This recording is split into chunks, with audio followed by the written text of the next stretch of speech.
Blog Talk Radio. We are the UR Tennis Network. Our mission is to be the voice of tennis. We enlist a team of passionate enthusiasts to promote our sport. We strive to bring interesting perspectives on the many spins of tennis. Our goal is to provide the learners of our sport with current news and information from many angles. We seek active participation from communities interested in tennis, but tennis is not interested in them. We are expanding our outreach. Tennis is a true lifetime sport that needs to be talked about, and the UR Tennis Network pledges to pursue this idea relentlessly. Good morning and welcome to the Parenting Aces radio show on Blog Talk Radio's UR Tennis Network. I'm your host, Lisa Stone, and I hope everyone had a wonderful Labor Day holiday weekend, that you got to play some tennis, watch some tennis, enjoy this last of our summer. Fall is quickly approaching, and that you just got to spend some great time with family and friends. We had kind of a lazy weekend around our house. We are still trying to get our son ready to head off to Santa Clara University. He's leaving on September 18th, and so things are a little hectic around here, trying to get him all packed up and make sure he has everything he needs.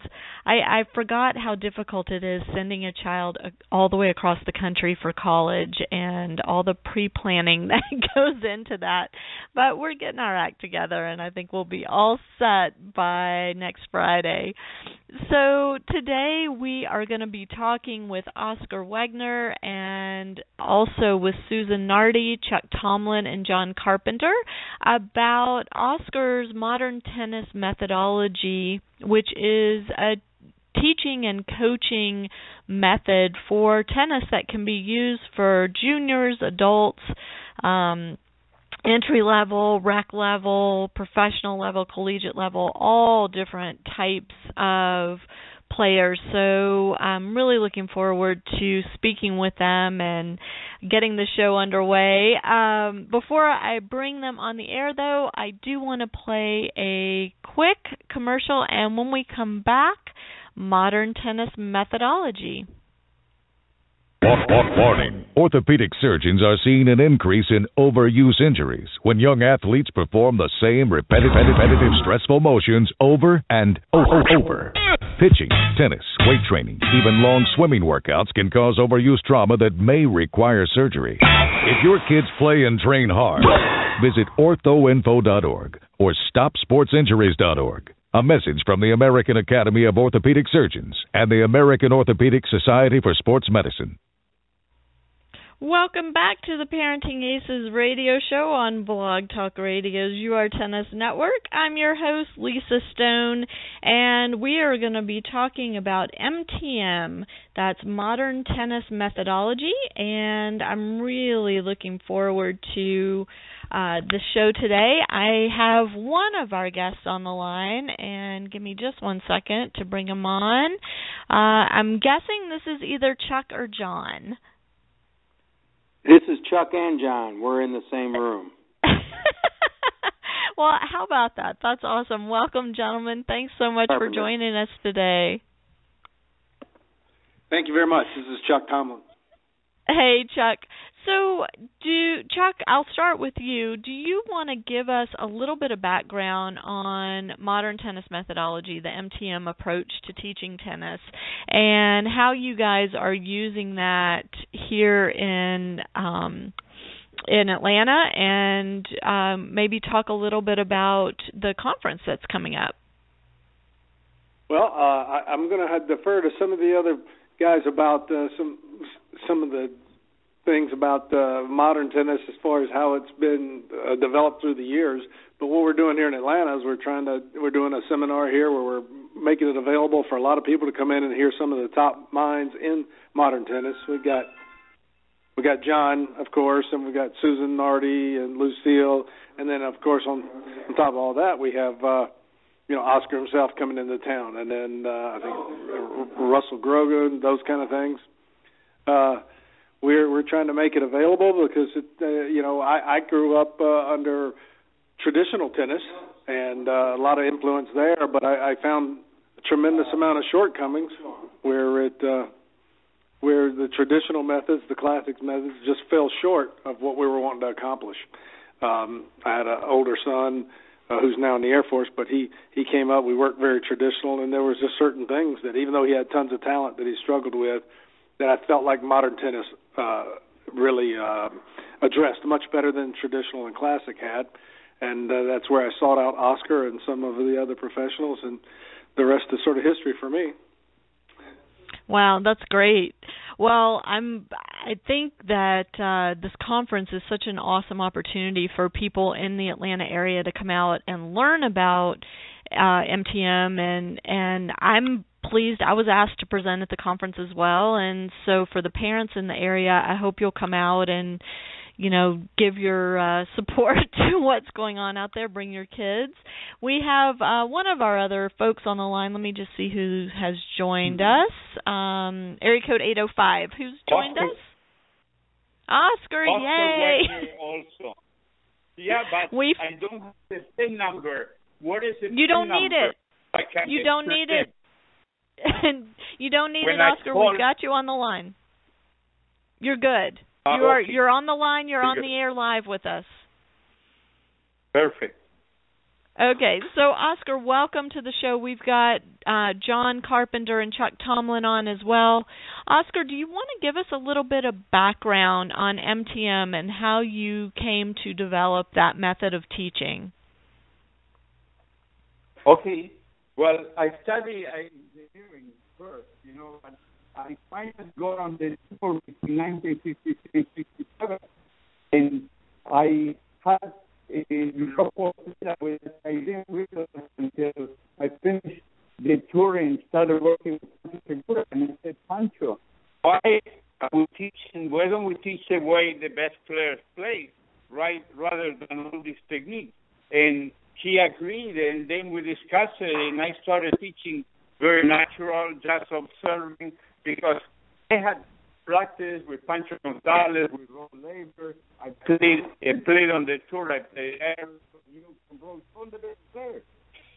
And so I thought, let's copy the best pros. Let's not do our own ideas. Let's copy the pros. And Pancho Segura was very helpful. He was at the Beverly Hills Tennis Club, and I was working with him. And we started doing that, and it really went great. It went great. My students were John Heston, Dinosaur, Douglas family, and all of them, and Dean Martin Jr., and they loved it. And then so I decided that was the route to go way, way back.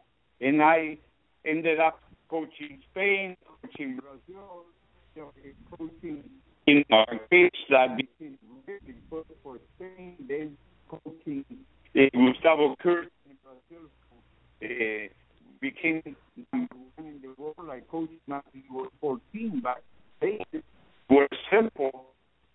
So it's something that I did because he was. Oscar, are you on a landline? Oscar, are you on a landline? No, you keep from the landline. Yeah, you keep Oscar, cutting why don't you go ahead and call back in? On what happened was he called my phone looking for the number. Go ahead and call back in. Give me the number to call. The 714 number that I have. Sorry. 836853. Yes, that's the right number, Oscar. Don't give it to me again. 714-583-6853. 714-583-6853. Say it slowly, please, because it will cut off. 714-583-6853. Okay, 6853. I'll call right back. Thank you. Okay, great. So Chuck and John, do y'all want to get into a little more of the specifics of what you're going to be doing at the conference next weekend? Yeah, sure. Like I said, my name's John Carpenter. I actually live in Ojai, California. I flew out here to meet with Chuck and the other coaches here. And what we're going to be doing is at the conference on Friday, Saturday, and Sunday, and if anybody wants to look at it, all they have to do is do Tennis Kids for Life. If they go to that website, just Google Tennis Kids for Life, and there's a complete schedule of events Friday, Saturday, and Sunday. Now, we've got events for 10 and under kids to get in free. We're going to have coaches all around from the Atlanta area. We may even have some, besides myself, that are coming from out of state. And because there's basically a movement in tennis to simplify instruction. Oscar Wegner, you heard his accent. He was born in Argentina. He's now an American citizen. And he's been fighting this battle for 40 years to simplify tennis instruction. And coaches like myself, Susan Nardi, Chuck Tomlin, who's done something hardly any coach on the face of the earth has ever done. He's developed two players from scratch, a boy and a girl, to win college D1 scholarships. And yet, even with that kind of coaching ability, he had some holes. He wondered why they didn't make pros. Just like I coached for 20 years and wondered why my kids weren't getting better, why 90% of my kids 3 or 4 years later gave up the game of tennis. And then I thought it was me. And, I'm pretty knowledgeable. I mean, I could quote Vic Braden and all the masters word for word. And yet my students were still leaving until I started checking the record books and noticed that all the other coaches' students were still leaving. It was just like there was just 1, maybe 5, 10% of the kids took tennis lessons, and they were playing tennis 5 years later. And I was alarmed by that. So I was always looking for simplified new ways to make tennis simple. And then one day I was handed a video, and I actually called the number off the website, because now the Internet makes it real easy to communicate and find out and test the data. And I got in touch with Oscar Wegner himself. He answered the phone, and he started telling me why I wasn't getting the good results. And he said, listen, he goes, we make tennis too complicated. And he says, if a child can't rally back and forth within their first couple hours of lessons, you're going to lose them. And so they go join other sports. And so I started testing the data, and I went from an unknown tennis coach, who I was the guy that gave all the, just the numbers, the leftover kids from all the, the big head pros and everything. Well, basically, I got the kind of results using this method where they were looking at hiring, former top 100 players in the world as head pros, people who had won Grand Slams as head pros. And all of a sudden, I realized that I could teach tennis better than these so-called great players. And I challenged, in St. Louis, I made a challenge to the board. I said, bring me your worst kids, and I will turn them into tennis players. And I said, that's what we need to grow tennis. This was a facility, 19 courts, very famous in the St. Louis area, produced many great players. And the bottom line was, using modern tennis methodology, I was able to go ahead and show that I could get results that no other coach could get. I wound up starting at AAA in St. Louis, got promoted to assistant head pro, and then when the job opened up over at Dwight Davis Tennis Center, I literally challenged the board. Bring me your worst student, and I will make them rally back and forth and look like a pro within 1 hour. And they said, well, how are you going to make them look like a pro? They don't even know how to play tennis. And I said, I will make them look like a pro in form. And that's what modern tennis methodology does. So you can take almost anybody, regardless of age. I've taught people with 2 artificial knees. I've taught 4-year-olds. And the bottom line is I've gotten results that I could only dream of before. I feel like I can coach any level player. I've been honored to speak for the USPTA, who's flown me around to tennis conferences and things like that never could have been possible.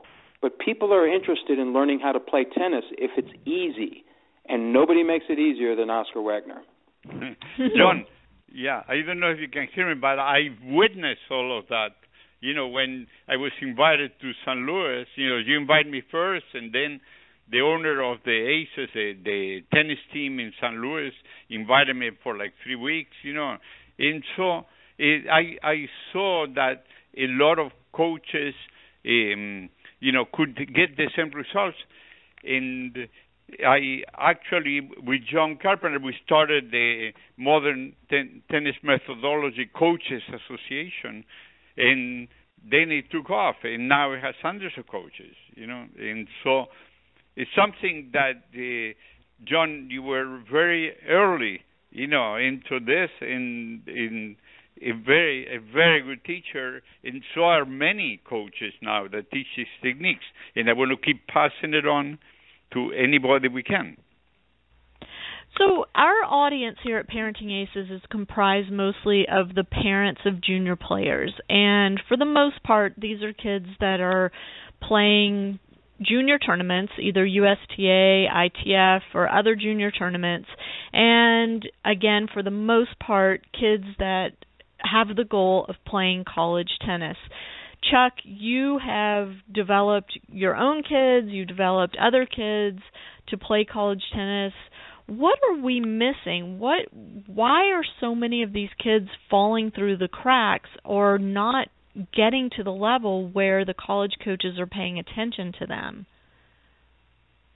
Well, there's not a simple answer, although that, you get into some details, but a lot of it has to do with details that have been added in. I think one of the biggest things MTM does is brings it down to the basics, and not having false data, not having false information that they're working for. For example, I think one particular example that I think is huge is that a lot of the pros still teach, if not most of them, still teach that when you get a short ball attack type situation where you're stepping into the court and get inside the baseline and attack, where you try to end points and put on a lot of pressure, most coaches still teach to try to step forward and get your weight into the shot and down the target line there, and trying to push out through the ball. And I think it really hurts our kids and makes them not able to be as consistent on that shot as they should be, as well as, not as effective, not able to get the same spin that they need to get that control. So that's just one tiny example of an element of the game that I personally think is a real important part, because I think if you go to matches, you see that a lot of these kids can rally. In fact, almost all of them can rally pretty darn well. But then when it comes time to get in and attack and finish points or put a lot of pressure on in a point, that's where I think you see the big difference. And so with MTM, is the focus on technique mainly, or is there also a tactical, strategic component to the training? Okay, you want me to answer that, or Chuck, you want Sure. to answer? I can. Okay, let me tell you. What I've done is make tennis easy, natural. In just in a very short terms, I'm going to tell you the body likes circular motions, and that's what we should be teaching. And we're teaching linear tennis instead of letting the body have circular motions. Just like what happened, when Bruce Lee, revolutionized martial arts. He started doing a lot more circular motions, and the people felt more natural also doing that, and today it has been adopted in most forms of martial arts, where in tennis is the same thing, and that's what we do with the kids. We say, get to the ball, instead of pushing through forward, you go across, you pull from the racket, and then it's all natural, less effort, more efficient, more effective, more power actually, but including the ball rotation that you acquire, which makes it the ball heavier, because of their resistance. You're using nature to your advantage, but not only the looks, of the sport, but also the physical effort involved. It's so easy for a kid to do it that they rally incredible. And then I did an experiment in Brazil in a college with 16 women from the university that played volleyball. So they all were good athletes, good hand-eye coordination, and they were 20, 21 years old. Well, within 1 hour, the ones that never played before, because 14 of them never have played, 2 have played a little bit. One of them hit 120 balls back and forth without missing within 2 tries. You know, I say you only have 2 tries, and if you make more than 20 balls back and forth the first try, you don't get a second try. Another hit 90, 60. Okay, all the ones that never played before, within an hour, you know, and then there was the test, you know, we're able to hit over 50 balls back and forth without missing.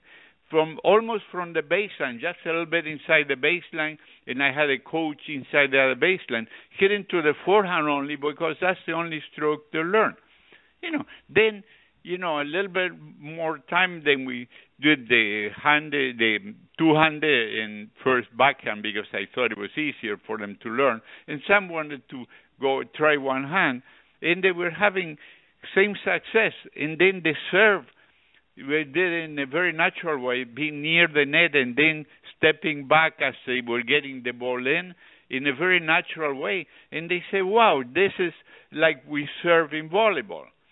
So this is what happens. This can be applied to any beginner and not derail them, you know, with a sideways to the ball, then it becomes baseball, linear, you know, strokes, or like golf, you know, tennis has its own particular thing, and the open stance has a lot to do with it because that's how you stand when you shake hands. If you turn over to the right, you know, sideways, it's so much harder, you know, to shake hands and you lose your balance. This is just like shaking hands. This is one things that I've been proponing, but I've been fought for so many years. You know, go ahead. So is there also a movement component to your method, Oscar? Oh yeah, absolutely. You run to the ball the same way you run after your dog, or you move in your kitchen, or you go shopping. You know, you turn, you look. You know, there's all rotations. You learn to do that when you were 2, 3 years old. Why they're teaching, you know, steps sideways, you know, to run for the ball and all that. It makes players more tired. And you observe it from the top players. You know, I remember looking at Agassi running for distant ball. The guy turned and ran. He didn't like this step sideways to the ball. So that's another of the things that makes kids less athletic, you know, and slower. So the footwork, I actually have DVDs and publications on that, and I can show it to you, and can show it on the court, and that's what we like to do. Show the simplicity, the naturality, and how we need to drop some of the conventional ideas of the past. Got it. So again, going back to tactics and strategy, John, can you maybe address that a little bit and how MTM teaches the various tactics during play? Because we all know, I mean, kids need to learn good technique, good movement. That's the basis of the game. But once they develop that, tactics and strategy become very important as well. And in my experience, just with my child, that's where a lot of coaches drop the ball. And that's a good point. But see, tactics, maximum tactics and strategy is possible, first of all, if you have feel and control. And until you have feel and control, you're not going to be able to use maximum tactics. For example, for 20 years as a certified tennis coach giving lessons, I taught hit 3 feet from the baseline. That was the mantra. You heard it at every coaching convention, hit 3 feet from the baseline.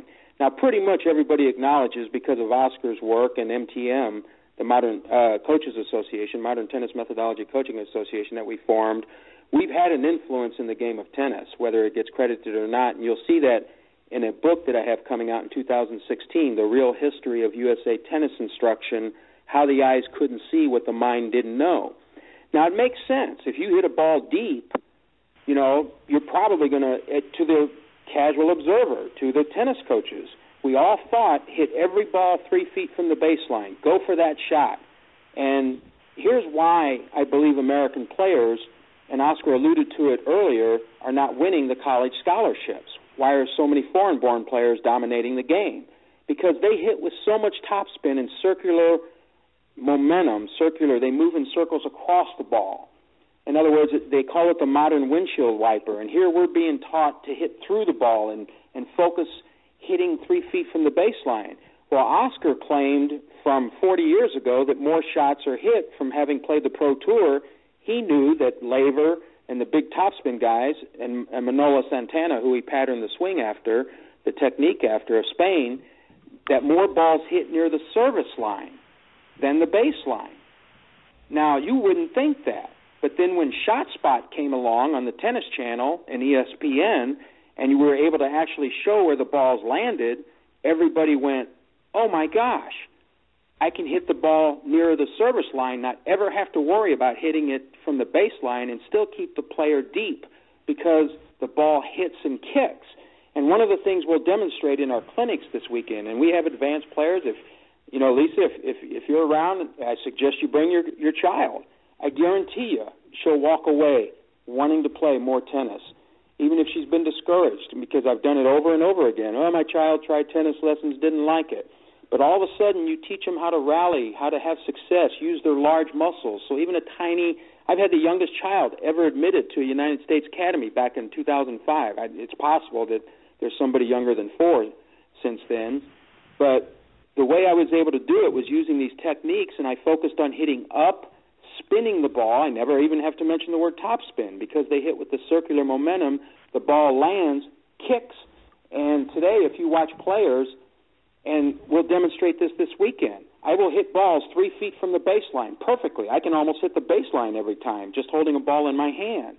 And you think, okay, great, you're keeping the player driven behind the baseline.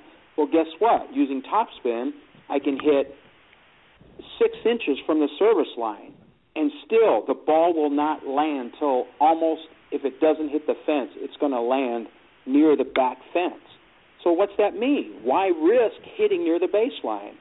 So what happens is, particularly amongst our juniors, we're all hitting shots 3 inches out, 4 inches out, because we don't have enough circular momentum, or angular momentum they call it in the technical world, of coaching. And that's what we don't understand, that when you teach tennis, it's like Albert Einstein said, if a 6-year-old can't understand it, guess what? An adult probably can't either. And that's what Oscar Wegner developed. How he developed a tennis method from the player's point of view, and Chuck has invented something called smart targets that will be featured in this book. A lot of John, people before you go further, let me just give an anecdote, a short anecdote, and then we'll let Chuck also get into with the smart target, because that's a great development. Okay, yesterday, Lisa, you may have seen, Kevin Anderson beat Murray in hitting huge balls. Okay, and then very much because he hits it as hard as he can, but he puts topspin, the ball goes near the baseline. He's just intending to get in the court and just blast through it. And who is the coach who was doing the hitting, with the hand, and they're still doing it once when they get together, they're still doing it because Kevin Anderson moved to Boca Raton and this guy is in Stewart. Mike Daly, one of our early coaches, I met him maybe like 20 years ago down in near Boca Raton, and then he has been coaching Kevin Anderson, and you can see Kevin Anderson, well, he's a tall guy, big, but he gets every ball in the court, and that's the most important piece of data. And the anecdote is that I coached Bjorn Borg for his second comeback, and he was the guy who won 5 Wimbledons, 6 French Opens. He was, 5 Wimbledons in 5 consecutive years. Okay, one of the best ever. In all he said, as a tactic, as a basic tactic, and then when you accomplish that, you can go on all the rest. He says, to beat somebody, you have to get the ball in the court one more time than your opponent. He was the best player in the world. Yeah, and so And so I love that because that's the type of coaching I do. Once you get your confidence, then you can go for your shot. But first you have to be able to get it in the court no matter how hard you hit it. But how hard is no linear power. It's rotation. You blast the ball, you hit it as hard as you can, but it goes on the court. It clears the net a little bit higher, it goes down on the court, and then it kicks. That's like John was saying. So that would be the number one tactic.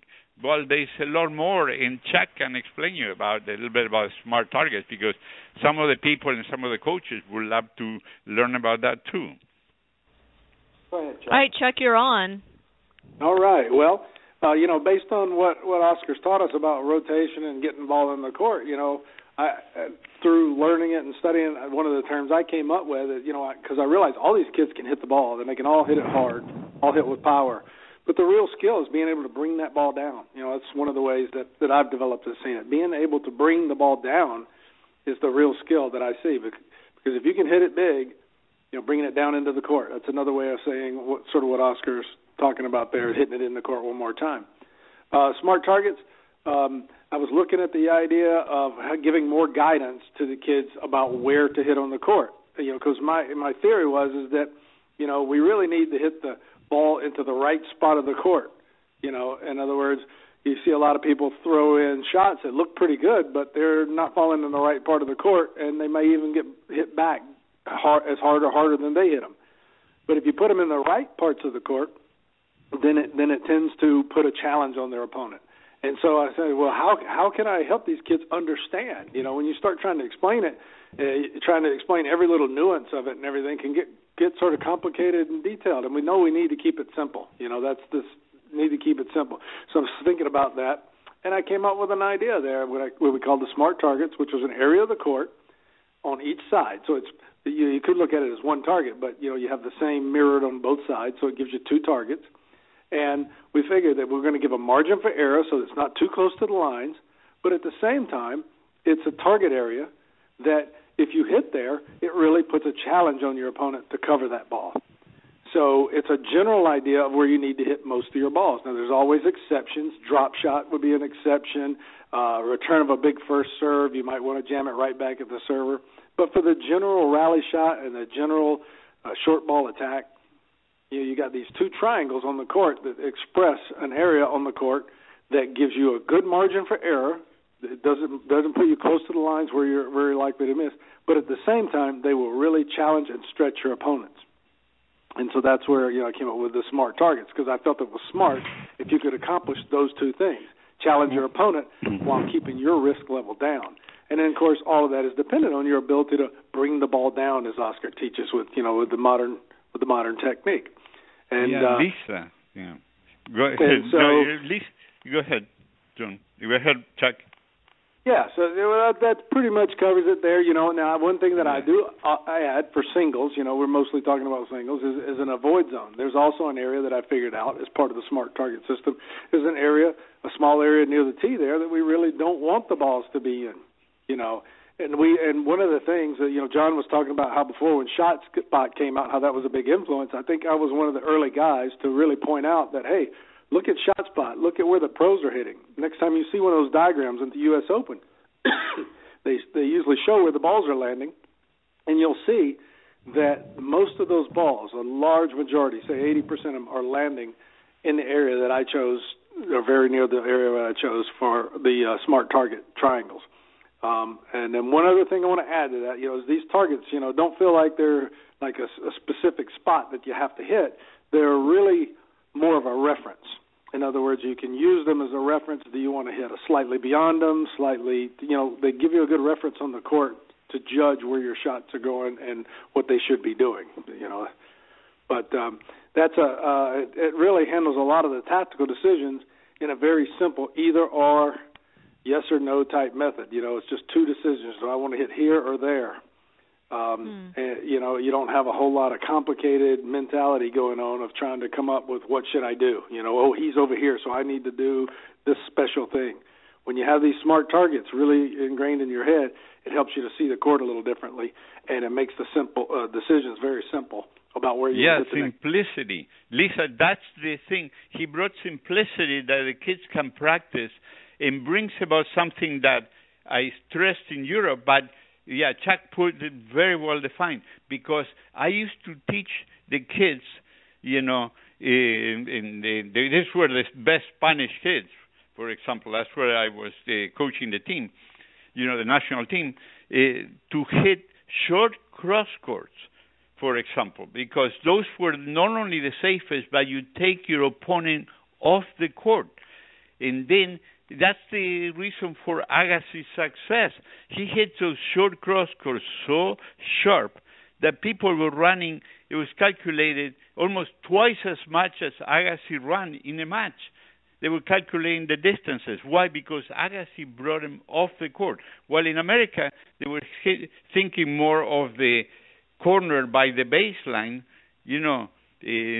as the target for a cross court. I had these people hitting sharp cross courts, people running from side fence to side fence. And when you apply that in practice and the player becomes familiar with this, and it becomes like, you can only do it with toss spin, by the way. Otherwise, you cannot hit it hard, and hit that sharp.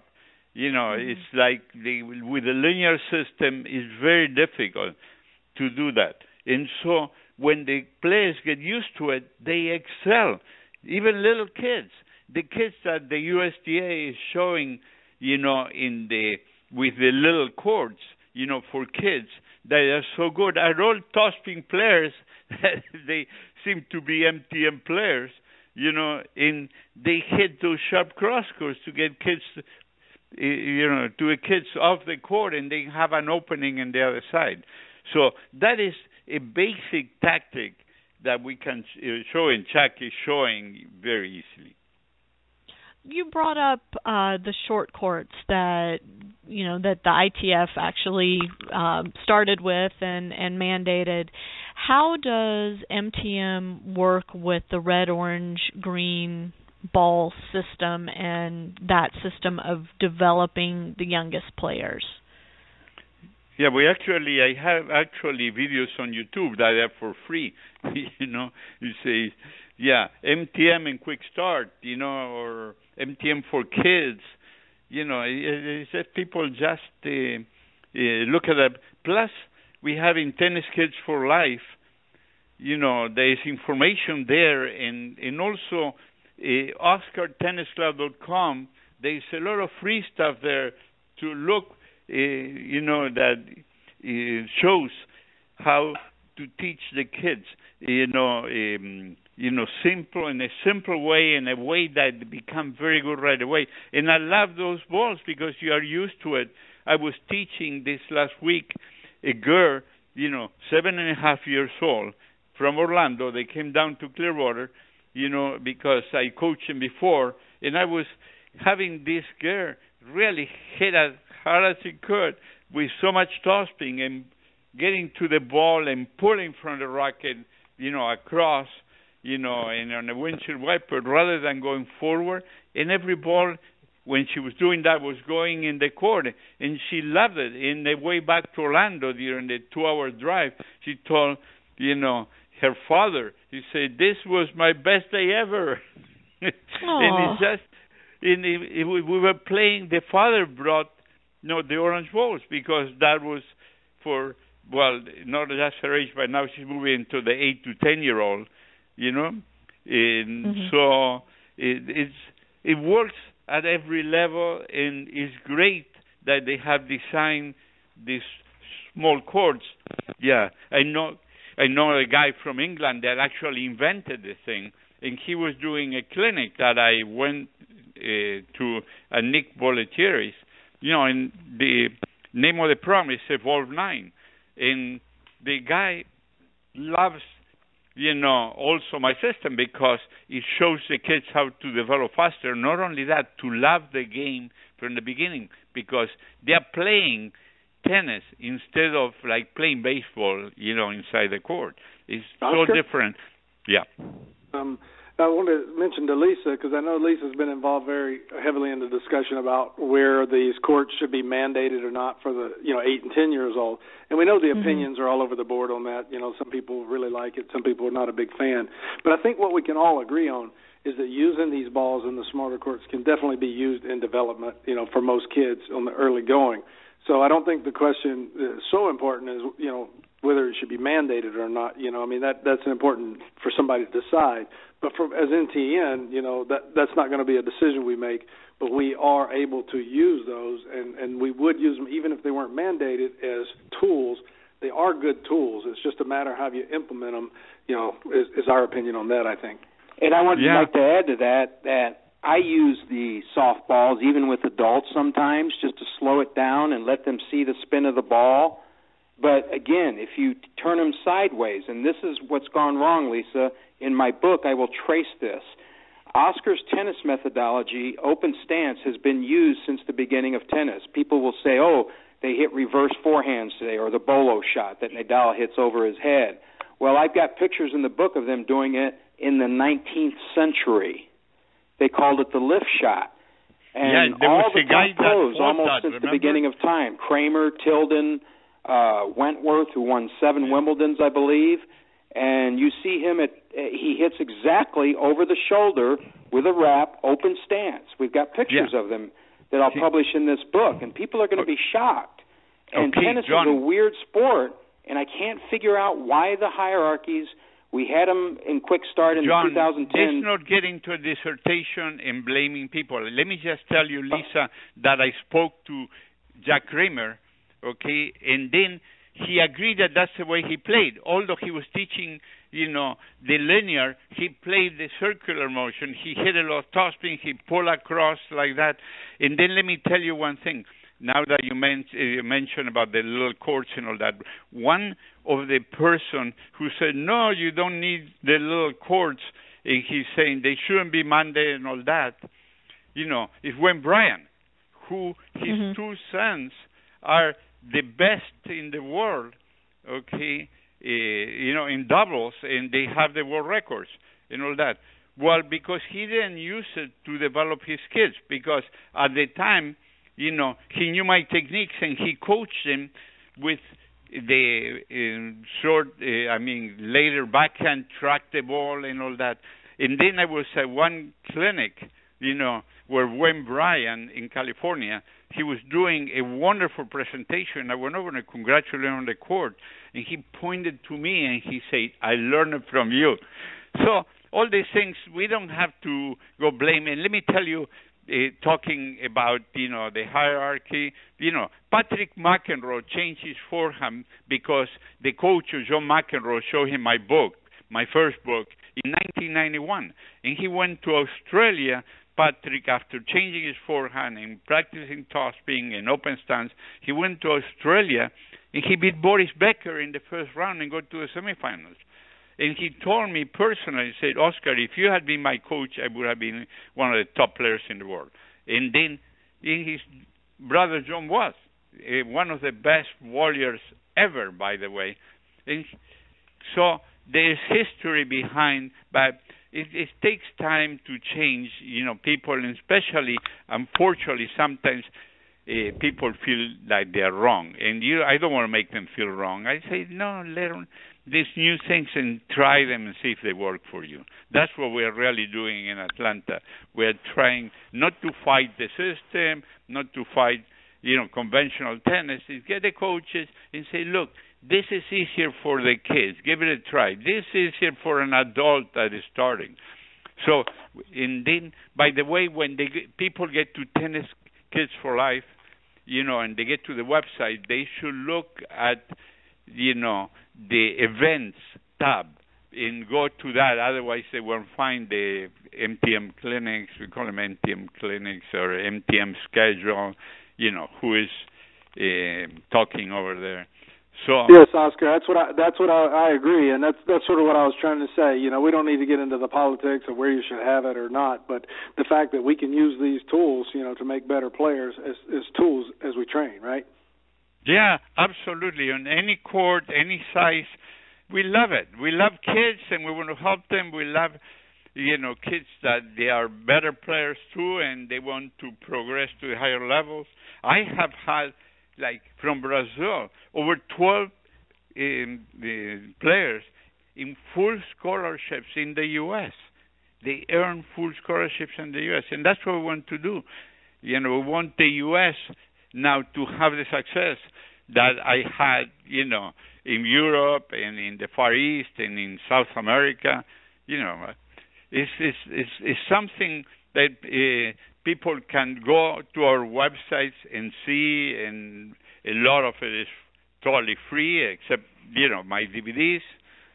So there's a lot of future here, Lisa. Well, I think it's fantastic. So we're down to about our last 15 minutes. Let's talk specifically about what this weekend's conference is going to be. It's a 3-day conference. It starts on Friday, and I know that that you guys gave out the link at the beginning of the show. Do you want to give that again, the website, so people can get more info? But really, what, if you guys could talk about what the goal is this weekend. Yeah, go ahead, John. Yeah, it's okay. It begins Friday from 9:30 to 12:30. We're having a coaches clinic. Parents who are coaching their kids, anybody's welcome to attend. It will be held at Fieldstone Tennis Center in Cumming, Georgia. I guess that's Cumming, Georgia. And Oscar's going to give a presentation on the future of tennis instruction. You'll see Mommy, Daddy, and Me Tennis from probably the lady who I think should be running the 10 and under tennis program, Susan Nardi. She's the best coach I've ever seen with little kids. It's just amazing. She applies these techniques. Then we're going to have a coach's session on how to run a clinic, with various people. Lucille Boucher is flying in from California, from Oxnard, California, and that's from 9:30 to 12:30. But we will be using students having players clinics, beginners, intermediates, and advanced from 9:30 to 11 a.m., where we'll actually go on court and use these techniques. So we'll divide them up. So if you got some advanced players, you want to bring them in, go ahead on Friday. Now, a lot of the kids will be in school who are juniors, but that's why we're doing Saturday and Sunday. 1:30 to 5 p.m., again in Cummings, Georgia. We're having a coaches clinic. I'll be talking about the history of tennis instruction. Chuck will introduce smart targets for better tennis. Russell Grogan from Beaumont, Texas is flying in to present on-court drills for the mental game. We'll have coaches' certifications if anybody wants to find out about how you get certified. We don't have a yearly membership. We have a lifetime membership, which identifies you as a coach who believes in the simplification of tennis using a proven modern tennis methodology. And then from 5 to 6:30, guess what? Bring out your kids, preschoolers, 6 to 9 beginners, 9 to 12 beginners, 9 to 16 intermediates, advanced teens. After school, bring them on in. We're going to be on court until 6:30 that night. At 7 to 8:30, again, it'll be a Fieldstone Players Clinic for beginners, intermediates, advanced. It's at tenniskidsforlife.wordpress.com, and you'll see the Atlanta conference. If you just Google Tennis Kids for Life, it'll come up. But the website is tenniskidsforlife.wordpress.com. Saturday, we're moving to South Fulton Tennis Center in College Park, Maryland. And we'll have all kinds of... College Park, Georgia. College Park, Georgia, right. Yeah, okay. And 9 to 12, we'll have advanced 10 and under clinics. So if you got advanced little kids playing tournaments, this is the time to bring them. We'll be on the clay. We'll also have on-court demos with, various hues showing how easy it is to correct strokes using this method. It's a fine feel finish. It's a very instinctual, very natural method, uncomplicated. Yeah, let me add one thing. There's Sam Kennedy, who is a very famous coach here, and he's helping a ton of kids. He's coming, in the morning. He's bringing also a lot of his kids, and then... Yeah, and I think having a lot of participation there. And Lisa, after John explains the whole schedule, please tell about the cost, because it's a minimal cost. I think some things, being charged like $15. Some people are charging $15 for the day. It's like $35 if you want to go to all 3 days, Friday, Saturday, all and 3 Sunday. Days. Good. John, continue then now, because we were on Saturday morning. Right, and then after the Saturday morning, the Advanced 10 and Under Clinic, we'll take a break for lunch, come back at 1 o'clock to 3:30. We're going to have a high school coaches workshop with Steve Milano, who's president and head of the High School Tennis Association for the United States. And he's going to explain how you coach high school tennis, on-court drills for new players, experienced players. That's an area of my interest because I'm the girls' tennis coach at Nordhoff High School in Ojai, California, which is one of the top tennis towns where they hold the famous Ojai tournament every year. And then 4 to 5 p.m., we're going to have Iztok Bombach give a long-term plan for junior development and high performance. And these are people with proven track records. 5 p.m., we're going to have a roundtable discussion with coaches. And then Sunday is pretty much, there you go, Kids Day clinics. I think Kids 10 and Under might get in free on that one. 9 a.m. to 12 p.m. Yeah, and that is with Wes Fuller, who is also a very known coach, and he has his own radio show, also a website, and he also excels with minorities, just like Sam Kennedy does also. And so, continue, John. That's at Richard Craig Park on Sunday. We move over to Richard Craig Park at McDonough, Georgia, if I got that Southern pronunciation right. Yeah, and 9 a.m. to 12 p.m. Kids Day clinics. We'll take lunch, then come back at 1.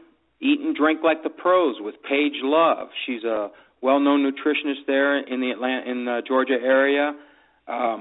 She's going to give us the latest data on nutrition and hydration and separate the myths, talk about the gluten controversy, things like that, and explain all that. And then, of course, I guess you're on at 2:30 to 3:30.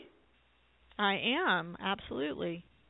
And then at 4 p.m., so hopefully you'll come early that day. And I'd love to get you on court, too, and film you so you can talk about it. And then you take a lesson from Oscar, a special experience. And go ahead, Chuck. Yeah, Lisa, while we're talking about that, I just want to give you a shout-out and thanks for all the things you've done to help parenting as they're going through the process, parents as they go through the process of helping their kids and all. You've just been an invaluable, such an invaluable resource for all of us there that are smart enough to take advantage of it.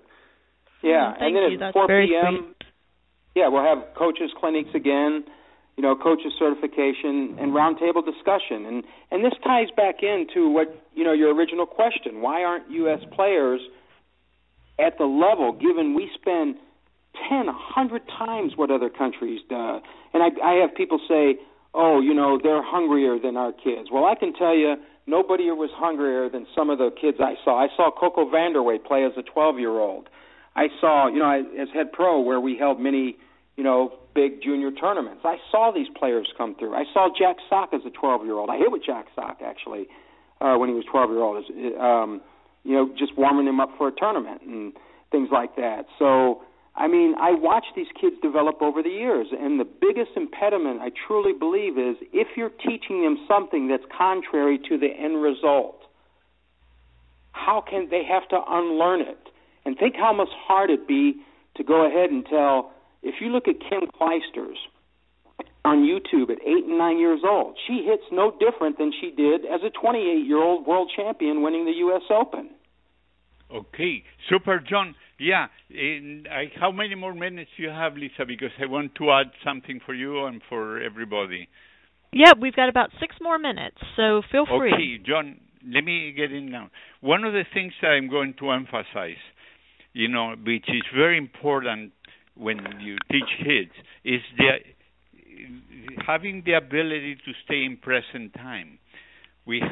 When we think too much, we get out of present time, and kids love to be not only in present time, they love to feel the ball, they love to focus, on things that are natural for them, that are instinctive. So one of the biggest things is how easily it is to take a kid out of present time, and that's when they don't like tennis. When they stay in present time and they succeed, and they are doing things that are natural to them, and also they are, effective, and can become powerful too, very powerful, which is one of the things that was emphasized with Kevin Anderson, who you saw beat Murray yesterday. The guy from South Africa, but he has spent like 10 years in the United States. And my friend, Mike Daly, was able to change his game to conform to what we believe, the simplicity of it, and how feel is so important. That's why they work without the ball, playing with the hand over the neck, with, they do it even at this level that he's at. He just beat the number 3 player in the world. Right. Well, Oscar, I'd like to really support what you're saying there, because like from working with my kids, especially when they get on the bigger and bigger stages, that staying in present time, staying focused, and not wanting to get ahead, not trying to do things too fast is one of the biggest challenges that they face. Absolutely, yeah. Unfortunately, in school, we are taught to think, and the kids, after 10 years old, they're usually thinking too much, But it's just to be able to be yourself and to be in present time, to watch and observe what is happening very clearly.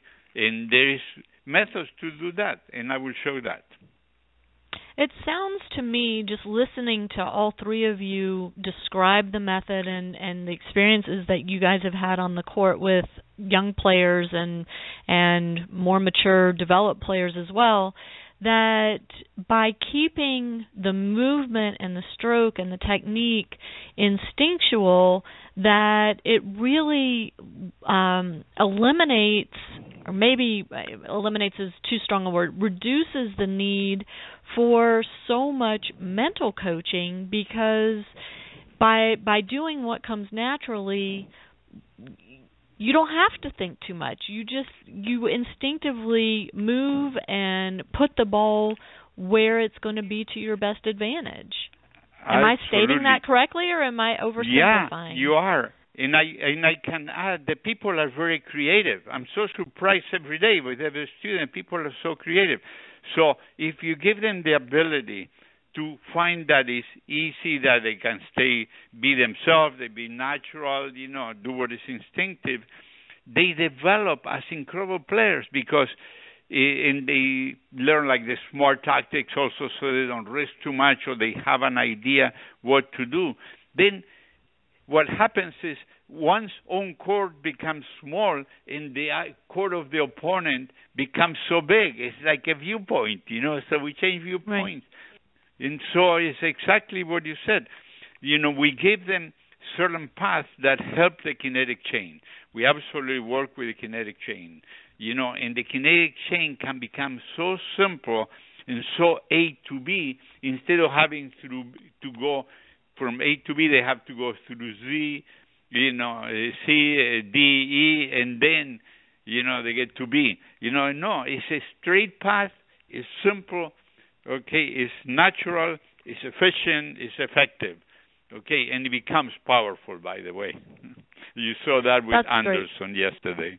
Yeah, what an awesome match. It was really surprising, and especially listening to the commentators during the match, who were waiting for Anderson to tighten up, and they kept saying is he going to be able to finish? Is he going to be able to finish? He's had these two sets to love leads before and has tightened up and ended up losing, so to see him be able to stay focused and in the moment and close out that match was really incredible. Oh, that tiebreaker was amazing. Yeah, just to tell you quickly, the harder you hit the ball with this system, the more it goes in. Yeah. You saw it yesterday. Yeah. Well, I want to thank all three of you for joining us today. I'm looking so forward to meeting you in person this weekend. And to my listeners, please go to the website. It's tenniskidsforlife.wordpress.com, and you'll see the information on this weekend's conference. And if you're in Atlanta or around Atlanta, I hope that I get a chance to meet you on Sunday while I'm there. But in the meantime, guys, again, thank you so much for what you do, and I'm thrilled to be part of the process here. Oh, thank you. Thank and that you, was one of the Lisa. best summations of what modern tennis methodology was that you made at the end there. That was really brilliant. Wonderful, Oh, Lisa. well, Thank you so much. Just put my name on it. Yeah, and then tell people to go to the events tab when they go to the website, because that's the only way they're going to find all this information. Events. Yeah. Okay, great. So go to the website, click on events, and hopefully I will see all of you this coming weekend at Oscar's conference, the Modern Tennis Methodology Conference in Atlanta. In the meantime, have a great week, everybody. I hope you get out on the courts, and stay tuned to hear about our move-in activities at Santa Clara University next week. Thanks all, and I'll see you next week. Thank you, Lisa. Bye-bye. Bye-bye.